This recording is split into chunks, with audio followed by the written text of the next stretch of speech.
Nous sommes le 3 novembre. Joseph d'Arimathée. Nous lisons dans Jean 19 au verset 38.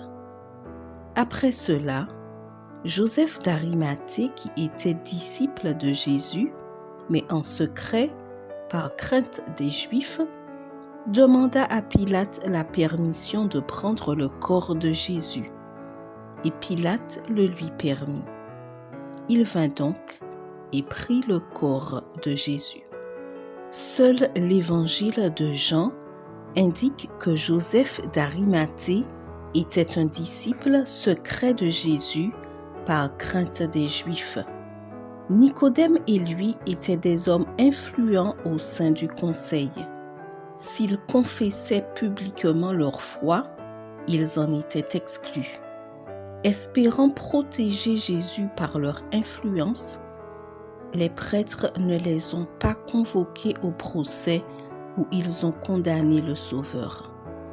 Après la crucifixion injuste de Jésus, ces deux hommes ont pris courage et ont aidé les disciples. La mort de Jésus a convaincu Joseph d'Arimathée de sa divinité. Leurs craintes firent place au courage d'une foi ferme et inébranlable.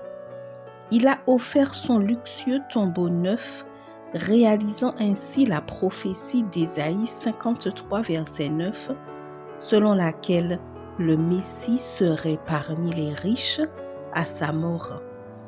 Nicodème, quant à lui, a apporté les épices coûteuses pour oindre le corps inanimé du Messie. Dieu suscitera aujourd'hui des hommes comme Joseph et Nicodème, d'influents membres d'institutions qui ont autorité et qui feront ce qui est juste.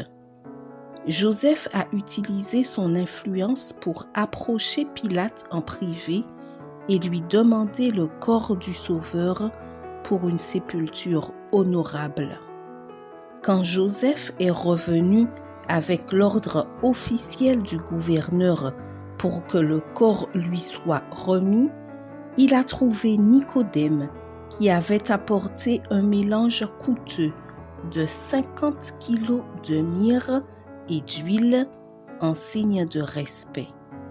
Avec révérence, ils ont retiré la dépouille de Jésus de la croix, ont pleuré à la vue de son corps lacéré et meurtri.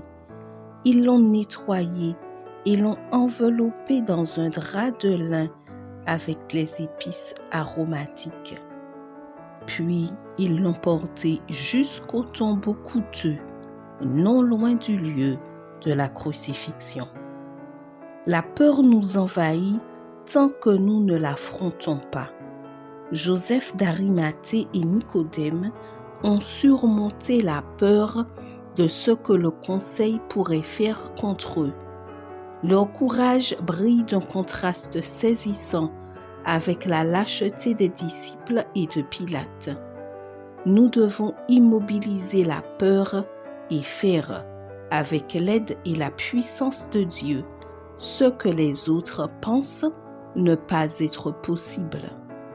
Joseph d'Arimathée a eu le privilège d'avoir sa place dans les Écritures comme l'acteur d'un accomplissement prophétique parce qu'il a mis sa peur de côté et a agi au bon moment. Il a découvert un nouvel homme, un géant intérieur.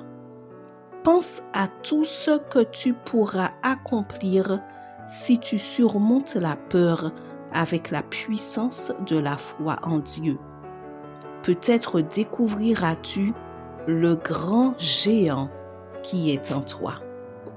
Bonne journée et que Dieu te bénisse.